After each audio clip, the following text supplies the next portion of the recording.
Welcome back to video. இன்றைக்கி நம்ம பார்க்க போகிற வீடியோ ரொம்பவே இன்ட்ரெஸ்டிங்கான ஒரு வீடியோக்குள்ளே போகிறதுக்கு முன்னாடி நீங்களும் நம்ம சேனலை சப்ஸ்கிரைப் பண்ணல அப்படின்னா மறக்காமல் சப்ஸ்கிரைப் பண்ணிக்கோங்க.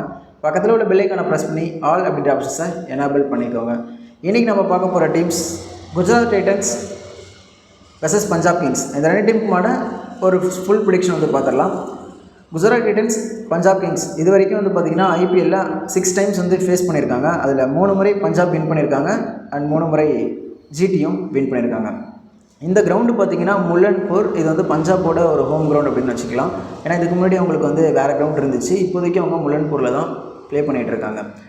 இந்த கிரவுண்டில் பஞ்சாப்பும் ஜிடியும் வந்து பார்த்திங்கன்னா ப்ளே பண்ணல, ஒரே டைம் தான் ப்ளே பண்ணியிருக்காங்க. அந்த ஒன் டைம்லேயுமே வந்து ஜிடி தான் வின் பண்ணியிருக்காங்க. அந்த மேட்ச் பஞ்சாப் கிங்ஸ் லூஸ் பண்ணியிருப்பாங்க. அது லாஸ்ட் இயர் நடந்த மேட்ச் தான் 2025. ஓகே, ஜிடி இந்த கிரவுண்டில் எத்தனை மேட்ச் ப்ளே பண்ணியிருக்காங்கன்னு கேட்டிங்கன்னா 2 மேட்ச் ப்ளே பண்ணியிருக்காங்க. அதில் ஒரு மேட்ச் வந்து லூஸ் பண்ணியிருக்காங்க, ஒரு மேட்ச் வின் பண்ணியிருக்காங்க. அந்த வின் பண்ண மேட்ச் பஞ்சாப்க்கு அகேன்ஸ்டாக நடந்தது. பஞ்சாப் கிங்ஸ் இந்த கிரவுண்டில் 10 மேட்சஸ் வந்து ப்ளே பண்ணியிருக்காங்க. இந்த 10 மேட்சஸில் 3 மேட்சஸ் மட்டும் தான் வின் பண்ணியிருக்காங்க, 7 மேட்சஸ் வந்து லூஸ் பண்ணியிருக்காங்க. ஸோ இப்போ ஓவரால் ரெக்கார்ட் வைஸ் பார்க்கும்போது பஞ்சாப் கிங்ஸ்க்கு வந்து வின்னிங் பர்சன்டேஜ் அப்படின்றது இந்த கிரவுண்டில் கொஞ்சம் கம்மி தான். ஜிடி இந்த கிரவுண்டில் வின் பண்ணியிருக்காங்க, அந்த ஒரு மேட்ச் அகேன்ஸ்ட் பஞ்சாப் வின் பண்ணியிருக்காங்க. ஸோ இதிலே கிளியராக தெரியும் இன்றைக்கி மேட்ச்சில் குஜராத் டைட்டன்ஸ் தான் ஃபேவரபுளாக இருக்கிறதுக்கான வாய்ப்புகள் நிறையவே இருக்குது. ஜிடி தான் இன்றைக்கி மேட்சை வின் பண்ண நிறைய வாய்ப்புகள் இருக்குது.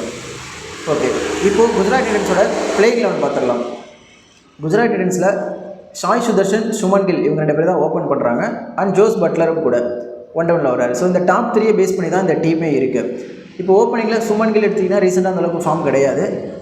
சாய் சுதர்ஷன் நல்ல ஃபார்மில் இருக்கார், ஜோஸ் பட்லர் ஃபார்மில் கிடையாது.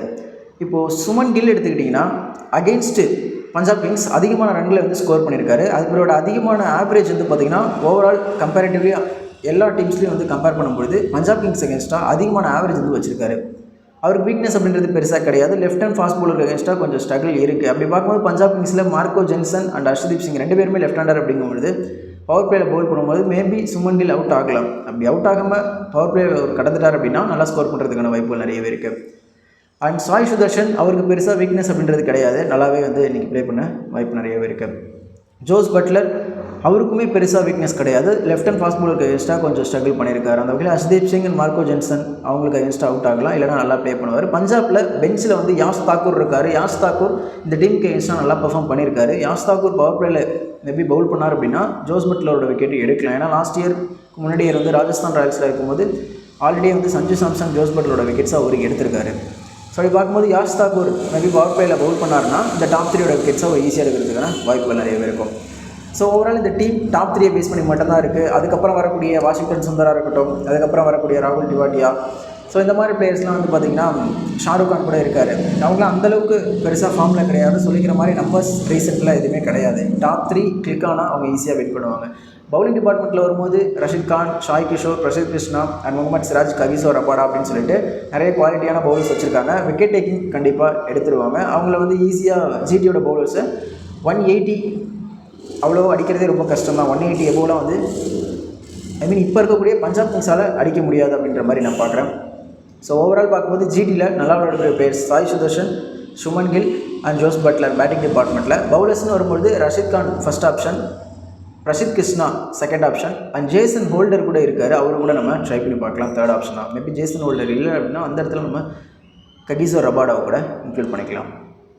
ஸோ ஓவரால் பார்க்கும்போது இந்த ஒரு 7 பிளேயர்ஸ் தான் நல்லா விளையாடுறதுக்கு வாய்ப்புகள் இருக்கும். சாய் கிஷோர் 4 ஓவர் பவுல் பண்ணுற மாதிரி இருந்தால் அவரையுமே நம்ம டீமில் இன்க்ளூட் பண்ணிக்கலாம். அண்ட் பஞ்சாப் கிங்ஸை பொறுத்த வரைக்கும் ஓப்பனிங்கில் பிரப்சிம்ரன் சிங் வராரு அண்ட் பிரியானிஷ் ஆரியா வராரு. பிரியானிஷ் ஆரியா நல்லாவே விளையாண்டுருக்காரு. லாஸ்ட் இயர் கூட இதே டீம் ஜிடிக்கு அகேன்ஸ்டாக நல்லாவே ப்ளே பண்ணியிருந்தாரு. பிரப்சிம்ரன் சிங் பவர் பிளேயில் அவுட் ஆகிறதுக்கான வாய்ப்புகள் இருக்குது. ஏன்னா ரபாடாக்கு அகேன்ஸ்டாக நிறைய பேர் அவுட் ஆயிருக்காரு, சிராஜுக்கு அகேன்ஸ்டாக அவுட் ஆயிருக்காரு, பிரசித் கிருஷ்ணாக்கு அகேன்ஸ்டாக அவுட் ஆயிருக்காரு. ஸோ அப்படி பார்க்கும்போது ஒரு மேபி ஒரு டக்குன்னு ஒரு 15 20 ரன் அடிக்கலாம், ஆனால் ஒரு ஈஸியாக அவுட் ஆகிறதுக்கான வாய்ப்புகள் தான் இருக்குது. ஆனால் பிரியானிஷ் ஆரியா நல்லாவே ப்ளே பண்ணுவார். ஸோ அவரை வந்து நம்ம டீமில் இன்க்ளூட் பண்ணிக்கலாம். அதுக்கடுத்து வர ஸ்ரேயஸ் ஐயரை பொறுத்த வரைக்கும் நல்ல ஆவரேஜ் வச்சுருக்காரு ஐபிஎல்லை பொறுத்த வரைக்கும். ஆனால் இந்த ஸ்டேடியத்தில் 5 மேட்சஸ் ப்ளே பண்ணியிருக்காரு. அவரோட ஓவரால் ஹையஸ்ட் ஸ்கோரே 20 தான் இந்த ஸ்டேடியத்தில். ஸோ அப்படி பார்க்கும்போது இன்றைக்கி மேட்ச்சில் அவர் நல்லா ப்ளே பண்ணுறதுக்கான வாய்ப்புகள் இருக்கான்னு கேட்டிங்கன்னா ஃபஸ்ட்டு பேட்டிங் வேணால் பண்ணால் மேபி நல்லா ப்ளே பண்ணலாம். பட் சேசிங் பண்ணும்பொழுது அந்தளவுக்கு ஒரு சிறப்பாக விளையாட மாட்டார் அப்படி தான் நான் நினைக்கிறேன். ஸோ பிரியானிஷ் ஆரியா இன்றைக்கி மேட்ச் நல்லா வரதுக்கான வாய்ப்புகள் இருக்கும். ஸோ அதுக்கடுத்து 2 டவுனில் பார்த்தீங்கன்னா நேஹல் வதேரா வராரு. நேஹல் வதேரா நல்ல ஹை குவாலிட்டி பிளேயர் தான், அவரு நம்ம கூட டீமில் ட்ரை பண்ணி பார்க்கலாம். அதுக்கடுத்து மார்க்கஸ் ஸ்டோனிஸ் வரலாம், இல்லைனா காப்பர் கானோலி அப்படின்னு சொல்லிட்டு ஒரு ஆஸ்திரேலியன் ஸ்பின்னர் இருக்கார், அவரை கூட நம்ம இன்க்ளூட் பண்ணி பார்க்கலாம். அதுக்கடுத்து ஸ்டோனிஸ் வராரு. ஸ்டோனிஸ் பவுலிங் போட்டார் அப்படின்னா எஃபெக்டிவாக இருப்பார், அவரை நம்ம ட்ரை பண்ணி பார்க்கலாம். அதுக்கடுத்து மார்க்கோ ஜென்சன் நல்ல பிளேயர் தான், விக்கெட் டேக்கிங் பவுலர், அவரை நம்ம இன்க்ளூட் பண்ணிக்கலாம். அதுக்கடுத்து பார்த்திங்கன்னா அஷ்தீப் சிங், சஹல், ஹர்ப்ரீத் பிரார் எல்லாமே பவுலர்ஸ் தான் வர போகிறாங்க. ஸோ அதில் இம்பார்ட்டண்டான பிளேயர் பார்த்திங்கன்னா அஷ்தீப் சிங் இம்பார்ட்டண்டாக நம்ம ட்ரை பண்ணி பார்க்கலாம். சகலை பொறுத்த வரைக்கும் செகண்ட் பவுலிங் அப்படின்னா இன்க்ளூட் பண்ணி பார்க்குறது நல்ல ஆப்ஷன்ஸாக இருக்கும்.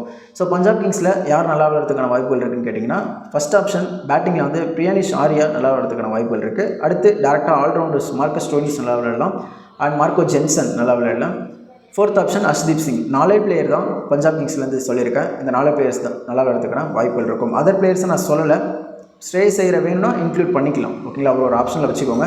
இந்த பக்கம் Sai Sudharsan, Shubman Gill, Jos Buttler, Rashid Khan, Rabada and Prasidh Krishna அப்படின்னு சொல்லிட்டு 6 பிளேயர்ஸ் வந்து சொல்லியிருக்கேன். இந்த பக்கம் 4 பிளேயர்ஸ் வந்து சொல்லியிருக்கேன். 10 பிளேயர் ஓகேவாயிடுச்சு. இதில் 11th பிளேயர் வந்து நீங்கள் ஜேசன் ஹோல்டர் எடுக்கலாம், அப்படி இல்லைனா ஸ்ரேயஸ் ஐயரை உங்கள் டீமில் இன்க்ளூட் பண்ணுறது நல்ல ஆப்ஷன்ஸாக இருக்கும். நான் வந்து ஜேசன் ஹோல்டர் வந்து ப்ரிஃபர் பண்ணுறேன். அதாவது 7 பிளேயர் ஜிடிலையும் 4 பிளேயர் வந்து பஞ்சாப்லேயும் இருக்கிற மாதிரி நான் பார்த்துக்கிறேன். ஸோ உங்களுக்கு வேணும்னா ஸ்ரேயஸ் ஐயருக்கு பதிலாக பிரசித் கிருஷ்ணா பிளேஸ்லையோ இல்லை ஹோல்டர் பிளேஸ்லையோ ஸ்ரேயஸ் ஐயரை நீங்கள் எடுத்துக்கிறது நல்ல ஆப்ஷன்ஸாக இருக்கும். ஓவரால் நீங்கள் மேட்சை பொறுத்த வரைக்கும் குஜராத் டைட்டன்ஸ் வின் பண்ணுறதுக்கான வாய்ப்புகள் தான் இருக்கும். இந்த கிரவுண்டில் ஆவரேஜ் ஸ்கோர் 180 அப்படின்றது மாதிரி நான் பார்க்குறேன். இன்றைக்கி மேட்ச்சில் மோஸ்ட் விக்கெட் யார் எடுப்பான்னு கேட்டிங்கன்னா, யாஷ் தாக்கூர் பிளேயிங் லெவலில் இருந்தார் அப்படின்னா அவர் அதிகமான விக்கெட் எடுக்கிறதுக்கான வாய்ப்புகள் நிறையவே இருக்குது. அப்படி இல்லைனா பிரசித் கிருஷ்ணா விக்கெட் எடுக்கலாம் ஜிடி சைட்லேருந்து. பஞ்சாப் சைடில் பார்க்கும்போது மார்க்கோ ஜென்சன் அல்லது அஷ்தீப் சிங், இந்த 2 பேர் யாரோ ஒருத்தவங்க நல்லா வரதுக்கான வாய்ப்புகள் இருக்கும். ஜிடி சைட்லேருந்து பார்த்திங்கன்னா Rabada and Yash Thakur playing லெவலில் இருந்தால், அவர் இல்லைனா அந்த இடத்துல நீங்கள் பிரசித் கிருஷ்ணாவை இன்க்ளூட் பண்ணிக்கலாம். ரஷித் கானை பொறுத்த வரைக்கும் கண்டிப்பாக நீங்கள் கிராண்ட் லீக்ஸில் வந்து ட்ரை பண்ணி பார்க்கலாம். ஏன்னா ஓவரால் பார்க்கும்போது பஞ்சாப் டீம் அகேன்ஸ்டாக அதிகமான விக்கெட்ஸ் எடுத்த பிளேயரில் ஃபஸ்ட்டு நம்பர் 1 அவர் தான் இருக்கார். பவுலிங்கில் ரஷித் கான் அண்ட் பேட்டர்ஸில் சுமன் கில், இவங்க 2 பேரும் மோஸ்ட் வேல்யூபிள் பிளேயராக இருக்கிறதுக்கான வாய்ப்பு நிறையாவே இருக்குது. வீடியோ பிடிச்சிருந்தது அப்படின்னா மறக்காமல் லைக் பண்ணிக்கோங்க, நண்பர்களுக்கு ஷேர் பண்ணி விடுங்க. I hope you all understand. Thanks for வாட்சிங்.